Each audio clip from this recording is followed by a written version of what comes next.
Assalamualaikum warahmatullahi wabarakatuh.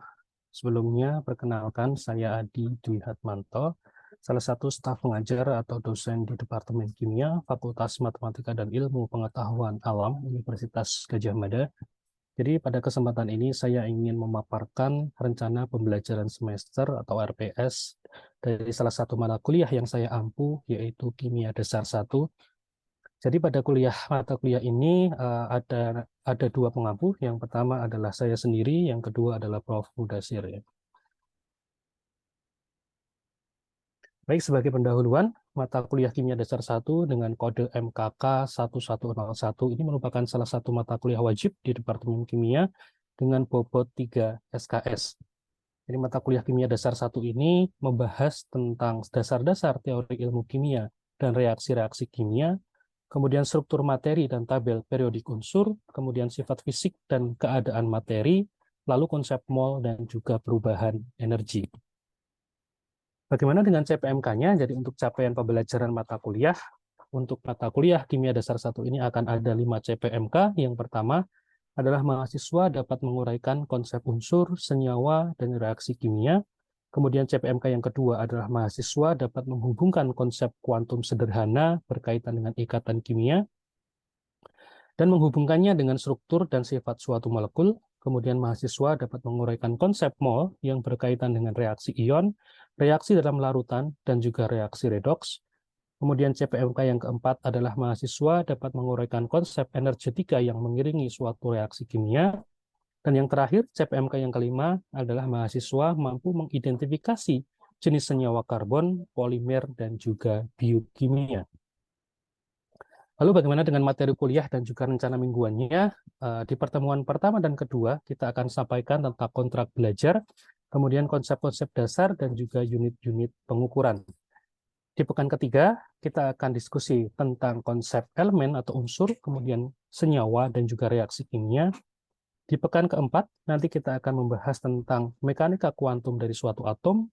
Di pekan kelima, kita akan berdiskusi tentang konsep-konsep umum dari ikatan kimia. Lalu di pekan ke-6 dan ke-7, kita akan diskusi lebih detail terkait dengan pembentukan ikatan kimia dan juga struktur dari molekul. Setelah 7 pekan, kemudian kita masuk ke ujian tengah semester di pekan ke-8. Lalu pekan ke-9 dan 10, nanti kita akan berdiskusi tentang konsep mol dan juga penggunaannya dalam perhitungan kimia atau stoikiometri. Kemudian di pekan ke-10 kita akan bicara tentang reaksi ion dan juga molekul dalam sistem pelarut berair. Kemudian pekan ke-11 dan 12 terkait dengan reaksi redoks dan juga penggunaannya. Kemudian di pekan ke-13 kita akan bicara tentang energi dan juga perubahan kimia. Lalu di pekan ke-14 kita akan bicara tentang senyawa organik, polimer, dan juga biokimia. Terkait dengan proses pembelajaran, jadi mata kuliah Kimia Dasar 1 ini dilaksanakan semester ganjil 2023-2024 dan terdiri dari 11 kelas reguler dan juga 3 kelas IUP. Kebetulan saya dan juga Prof. Mudasir diamanai untuk mengampu di kelas KD 9. Lalu proses pembelajaran dilakukan secara tatap muka sesuai dengan jadwal yang sudah ditetapkan, kemudian materi kuliah, jadwal tutorial, tugas, kuis, dan segala pengumuman yang terkait dengan pelaksanaan kuliah akan kita sampaikan melalui Google Classroom yang kita siapkan. Kemudian untuk pemahaman materi pembelajaran, setiap kelas KD akan dibantu oleh seorang tutor, yaitu mahasiswa kimia angkatan 2020 dengan kemampuan akademis yang baik. Kemudian, selain pembelajaran tatap muka dengan pengampu dosen Departemen Kimia, juga akan ada kegiatan di samping kuliah, yaitu berupa tutorial yang kita laksanakan sebanyak 4 kali tatap muka.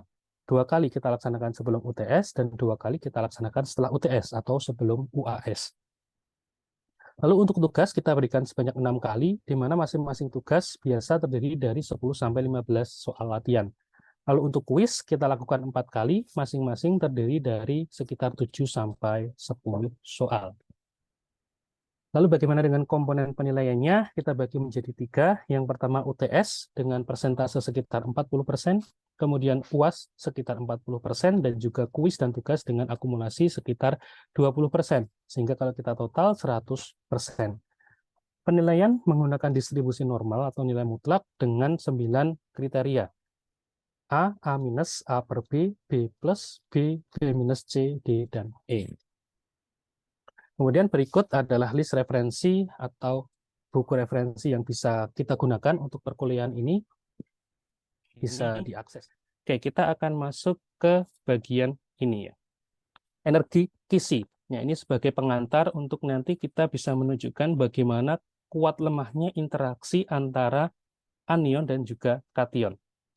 Jadi energi kisi itu apa? Bisa kita lihat di sini ada definisinya, adalah pembentukan ion-ion dalam bentuk gas yang berasal dari padatan ioniknya.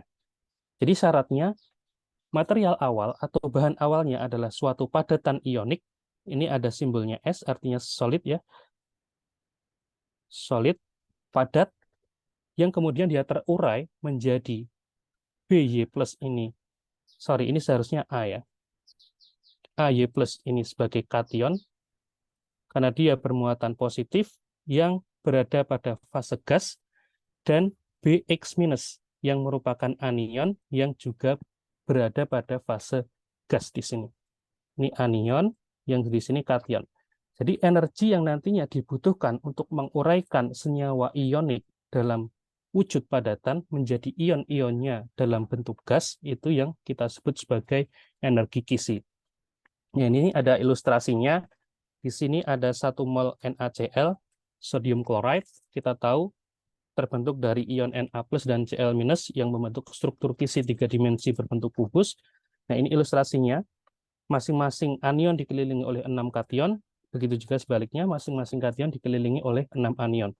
Nah, ketika dia terbentuk dalam bentuk solid seperti ini, kemudian diberikan energi sebesar energi kisi, di sini sudah ada untuk sodium chloride itu sekitar 787 kilojoule per molnya. Nanti akan bisa menguraikan atom-atom Na dan Cl ini kemudian terurai menjadi ion-ion kation dan anion di sini dalam bentuk gasnya. Nah, energi inilah yang kita sebut sebagai energi kisi. Jadi energi yang dibutuhkan untuk menguraikan padatan ionik menjadi gas-gasnya, gas-gas anionnya dan kationnya. Nah, di sini kita bisa lihat masing-masing senyawa atau masing-masing padatan ionik itu akan memiliki energi kisi yang berbeda-beda. Nanti akan kita singgung, rumusnya ada di part selanjutnya, bahwa yang akan menentukan energi kisi itu adalah muatan dan juga ukuran di situ.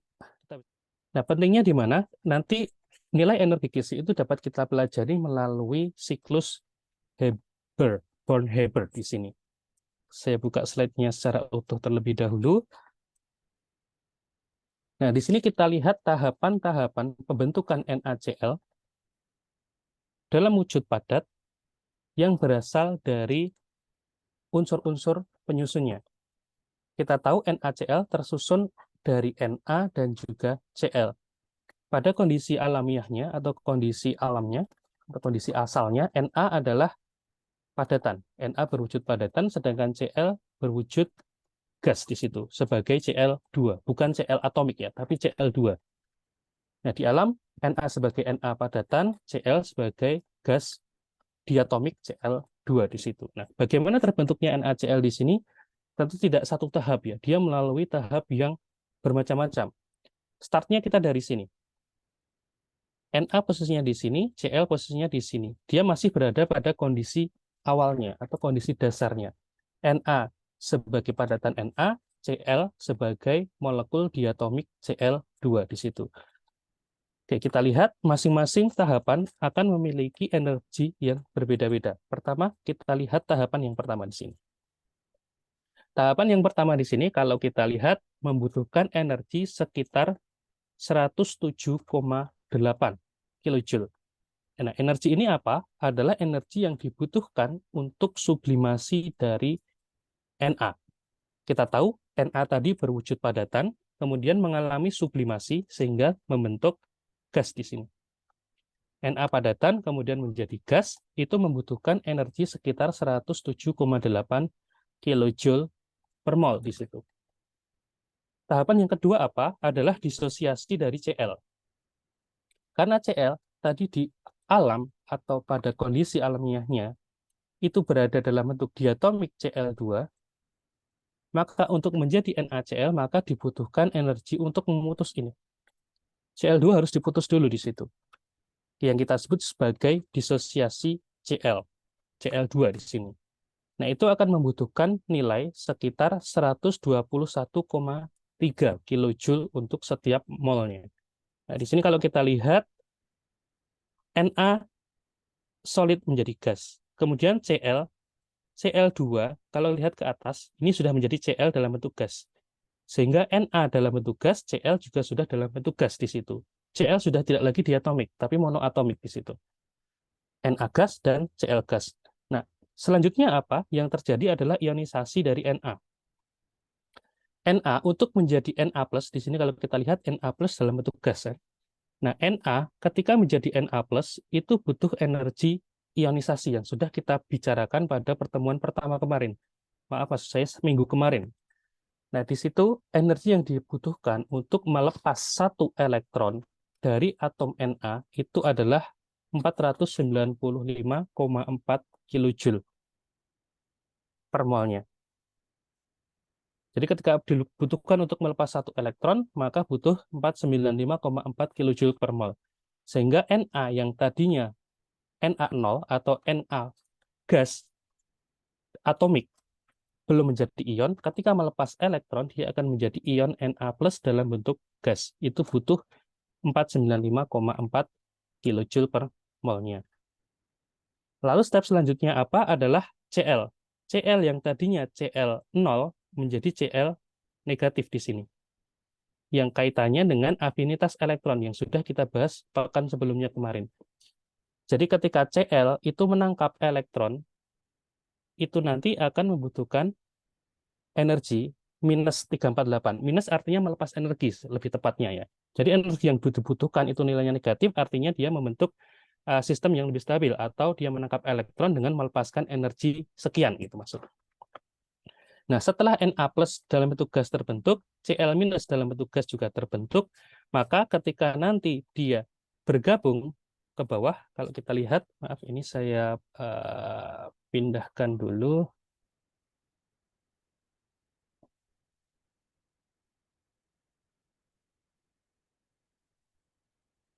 Oke, di sini kalau kita lihat, Na+ dalam bentuk gas akan bertemu dengan Cl- yang juga dalam bentuk gas. Ketika dia bertemu, menjadi NaCl dalam bentuk padatan, nah itu melepaskan energi sebesar minus 787 kilojoule. Jadi energi yang dilepaskan ketika Na+ dalam bentuk gas bertemu dengan Cl- dalam bentuk gas, membentuk NaCl dalam bentuk padat, itu melepaskan energi sebesar minus 787 kilojoule. Nah, ini akan bernilai sama dengan minus lattice energy. Kalau lattice energy atau energi kisi yang kita bahas tadi adalah energi yang dibutuhkan untuk melepaskan dari padatan ionik menjadi ion-ionnya dalam bentuk gas. Nah, kalau yang kita bahas barusan di siklus Born-Haber adalah kebalikannya. Na plus gas ditambah Cl minus gas itu ketika dia bergabung melepaskan ini. Jadi energi kisi yang kita bahas itu sebenarnya posisinya di sini. Negatif dari energi yang dilepaskan ketika gas-gas ini membentuk padatan ionik. Jadi konsepnya seperti itu.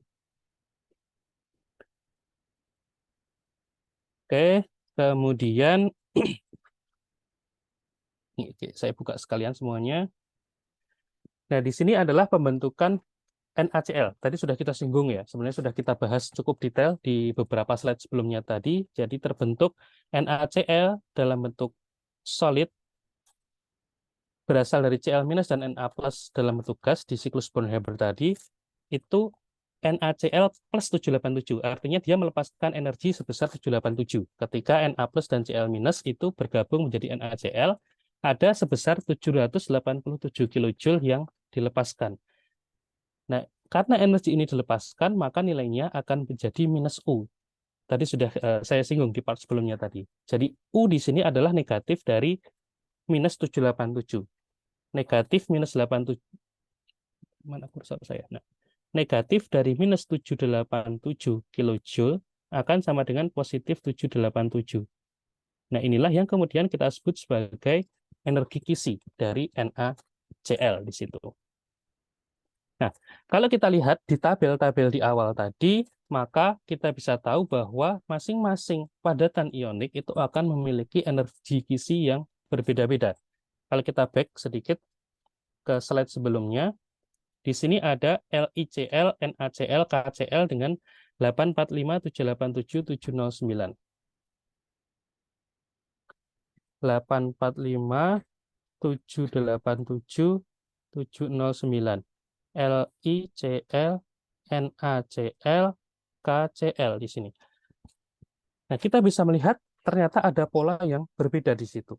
Nah, itu bisa kita dekati dengan persamaan di sini. Bahwa ion-ion yang semakin kecil nanti akan memiliki gaya tarik-menarik yang cenderung lebih besar di situ. Ketika gaya tarik-menariknya besar, maka dia akan semakin kuat. Kalau semakin kuat tarik-menariknya, maka akan butuh energi yang besar untuk bisa memisahkan keduanya. Nah, itu kita rumuskan, bukan kita. Ini sudah ada rumusnya. U sama dengan Q1, Q2 per K kali R. Q1 itu muatan positif misalkan, Q2 itu muatan negatifnya, R ini adalah radius atau jarak. Bisa jarak ketika kation dan anion berinteraksi, kan nanti akan ada jarak di sini, jarak ikatan, atau bisa didekati dari radius ionnya, itu juga sama. Nggak masalah. Nah, di sini bisa kita lihat U itu nanti akan sebanding dengan muatan. Jadi kalau kita tuliskan, U akan sebanding dengan muatan, atau U akan berbanding terbalik dengan sebanding dengan 1/R, atau berbanding terbalik dengan R. Kalau muatan, kita lihat contohnya pada kasus ini. LiCl, NaCl, dan juga KCl di sini. LiCl punya energi sebesar 845. NaCl punya 787, KCl sekitar 709 di sini. Kita tahu Li, Na, dan K itu terletak di golongan 1A. Li plus, Na plus, K plus misalkan. Nah, dari atas ke bawah, ukurannya akan semakin besar. Masih ingat tren ukuran dari atas ke bawah semakin besar, dari kiri ke kanan semakin kecil. Kita lihat muatannya sama-sama positif 1. Anionnya sama-sama Cl-. Sehingga faktor muatan itu tidak saling berpengaruh. Muatannya sama-sama positif 1, negatifnya juga sama-sama negatif 1. Cl-nya sama-sama Cl, Li-nya, Na-nya, K-nya juga sama-sama positif 1. Nah, yang membedakan apa adalah ukuran. Pada kasus ini kita bisa lihat Li itu ukurannya pasti akan lebih kecil daripada Na, pasti akan lebih kecil daripada K. Sehingga kalau kita lihat R-nya, pembaginya akan semakin kecil untuk kasusnya Li. R-nya Li kecil, R-nya K besar. Ketika R-nya besar, kasus ini R-nya besar, maka U-nya akan semakin kecil. Ketika R-nya besar, U-nya akan semakin kecil. Ketika R-nya kecil, maka U-nya akan semakin besar. Sehingga bisa kita pahami, pada kasus LiCl, ukuran Li itu kecil, sehingga R-nya itu kecil, U-nya akan besar. Lebih susah untuk memisahkan interaksi antara kation Li plus dengan Cl minus daripada memisahkan kation K plus dengan Cl minus, karena ukurannya lebih besar di situ. Jadi konsepnya seperti itu. Oke, mungkin ada pertanyaan dulu sampai ini sebelum kita lanjutkan. Silakan kalau ada respon dari rekan-rekan mahasiswa. Oke, sudah ada yang reaction ya, Mbak Hilda Anggita. Silakan Mbak Hilda, bisa on cam dan juga on mic dulu. Sebelumnya, apakah suara saya dapat terdengar jelas, Pak? Terdengar jelas, terdengar sangat jelas. Silakan Mbak Hilda. Oke, baik, Pak. Saya izin bertanya. Mm-mm, Kan menurut tren itu, energi kisi itu ketika semakin besar ukurannya, mm-mm. maka energi kisinya itu kan semakin meningkat. Nah, tetapi dari selain tren tersebut, Mm-mm. apakah ada penyimpangan gitu ya, Pak? Mungkin, dan jika ada penyimpangan, kira-kira karena disebabkan apa ya, Pak? Tuh, terima kasih. Baik, terima kasih Mbak Hilda. Jadi pertanyaannya terkait dengan tren dari energi kisi. Mungkin tadi saya sedikit koreksi sedikit ya. Mungkin pertanyaan Mbak Hilda tadi kalau saya nggak salah dengar, kalau ukurannya meningkat justru U-nya meningkat ya. Kalau pertanyaan tadi ya. Kalau nggak salah ya. Kebalik ya, rendah, Mbak ya. Pak. Kebalik Jadi ya, berkebalikan. semakin rendah. Jadi kalau kita lihat atau kita ambilkan di sini misalkan, langsung back ke sini. Sorry, sorry. Nah, kita ambilkan ke sini, maka kita tuliskan U sama dengan, sorry, sorry, hanya di bawah. Saya hapus dulu.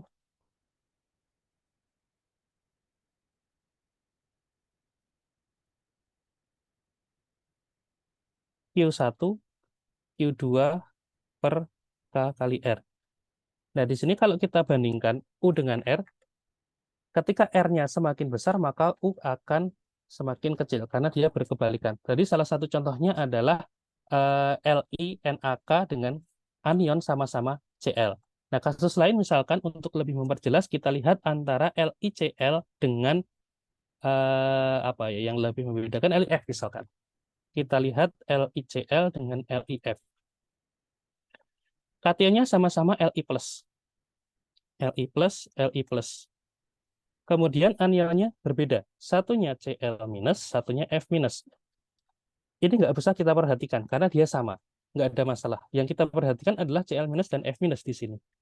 Cl- kalau kita lihat urutannya, dia terletak pada golongan 7A. FCl BRI. Sehingga kalau dia berada di posisi lebih di atas, maka ukurannya akan lebih kecil. R-nya akan lebih kecil, di sini R akan lebih besar. Sehingga nanti pada kasus LiF, kembali ke rumus ini, maka F akan memiliki ukuran yang lebih kecil. Sehingga ketika ukurannya lebih kecil, maka U-nya akan lebih besar. Sehingga bisa kita pahami pada LiF itu lebih besar daripada LiCl. Itu dari faktor ukuran. Kemudian kita ambilkan contoh dari faktor muatan. Misalkan yang berada pada satu periode adalah Ca dengan K ya. Kita lihat misalkan KCl dengan CaCl2. Sorry, tidak terlalu kelihatan.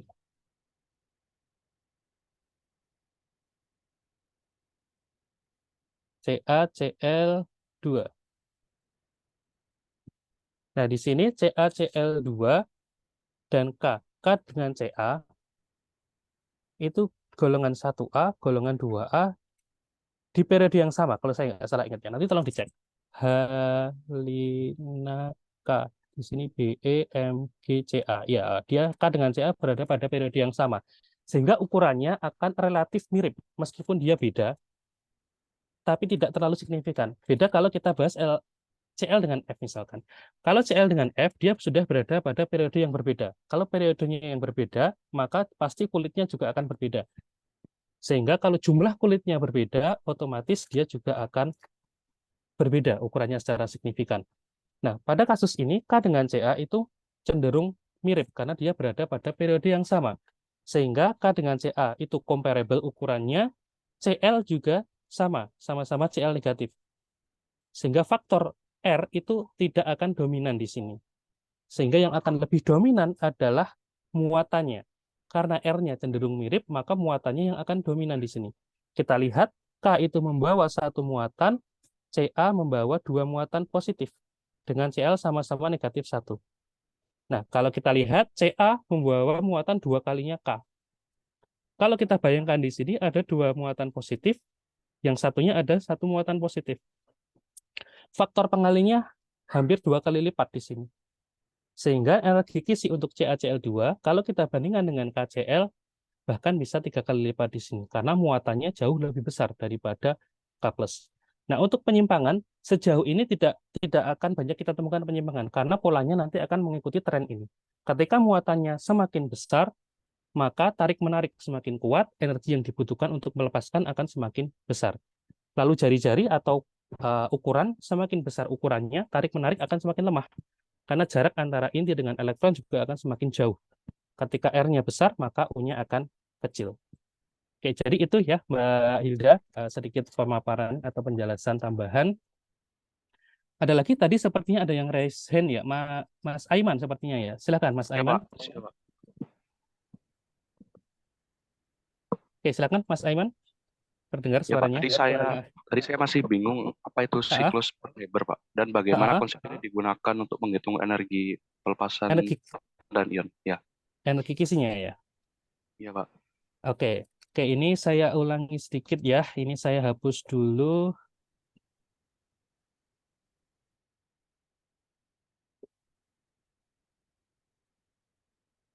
Oke, kita review sedikit lagi terkait dengan ini karena ini memang cukup rumit, tidak sesederhana konsep yang sederhana misalkan tentang ikatan atau apa, karena ini melibatkan banyak banyak proses ya. Dan ini bisa berlaku untuk segala jenis padatan ionik sebenarnya. Jadi tidak terbatas untuk NaCl saja. Jadi polanya akan sama. Nah, kita fokus di reaksi ini. Bentar, kursor saya kok hilang. Reaksinya ini. Reaksi pembentukan NaCl pada wujud padatan berasal dari Na padat dan Cl2 gas. Kenapa Na padat, Cl-nya gas? Karena pada kondisi alamiahnya atau di alam, Na itu eksis sebagai padatan, Cl itu eksis sebagai gas yang diatomik Cl2, bukan atom Cl, tapi Cl2. Nah, bagaimana bisa terbentuk NaCl? Kita lihat stepnya satu persatu. Di sini Na itu harus menjadi Na gas dulu. Untuk step ini, dia butuh energi sublimasi, 107,8. Kemudian Cl, untuk menjadi NaCl itu harus putus dulu. Cl dengan Cl harus putus. Ketika dia putus, dia akan butuh energi sebesar 121,3. Na sudah menjadi gas, Cl sudah putus. Sehingga dua-duanya dalam bentuk gas. Na gas, Cl juga gas. Tapi untuk menjadi NaCl, mereka harus mengion dulu. Na itu terion sebagai Na+, Cl terion sebagai Cl-. Nah, ketika Na menjadi Na+, yang dibutuhkan adalah energi ionisasi. Karena Na itu butuh untuk melepaskan satu elektron di situ. Na menjadi Na+. Di sini akan dibutuhkan sebesar 495,4 kJ untuk melepaskan elektron dari Na. Kebalikannya, ketika elektron itu ditangkap oleh Cl, Cl kemudian menjadi Cl-, itu energi yang dilepaskan adalah minus 348. Energi yang dilepaskan 348, atau deltanya itu minus 348. Jadi tanda plus, tanda minus di sini mengarahkan pada apakah energi itu dibutuhkan atau energi itu dilepaskan. Kalau positif berarti energi itu dibutuhkan. Kalau negatif, maka energi itu dilepaskan di situ. Nah, Na sudah menjadi Na+, Cl sudah menjadi Cl-. Ketika keduanya bergabung, posisinya di sini ya, Na+ sama Cl-. Itu melepaskan minus 348, atau melepaskan 348 lebih tepatnya, nilainya minus 348. Nah, ketika keduanya bergabung, maka akan melepaskan energi. Kenapa? Ketika dia bergabung, itu membentuk sistem yang lebih stabil di sini. Sistem padatan NaCl. Yang dia tadinya berada bebas dalam bentuk gas, ion-ionnya, kemudian saling bergabung, menjadi padatan NaCl, maka nanti akan dilepaskan energi sebesar 787. Atau nilainya, delta-nya misalkan itu minus 787. Artinya energi yang dilepaskan itu sebesar 787 kJ. Nah, ketika dia membentuk NaCl itu melepaskan energi, maka kebalikannya, kalau kita tarik dari bawah ke atas, maka energi yang dibutuhkan untuk melepaskan NaCl atau menguraikan NaCl dalam bentuk padatan menjadi ion-ionnya dalam bentuk gas, itu adalah kebalikannya. Kalau ke bawah nilainya negatif, maka ke atas nilainya akan menjadi positif. Nah, inilah yang kita sebut sebagai energi Kisi. Maka di sini tertulis minus lattice energy, karena minus di sini, minus ketemu minus jadi plus di sini. Kebalikannya, arah yang sebaliknya. Jadi energi yang dibutuhkan untuk melepaskan NaCl atau menguraikan NaCl dalam wujud padatan menjadi ion-ionnya itu sebesar 787 kJ per mol. Jadi kaitannya di sini ya, Mas. Oke, sudah cukup clear, Mas Aiman? Siap sudah, Pak. Sudah, oke. Terima kasih pertanyaannya.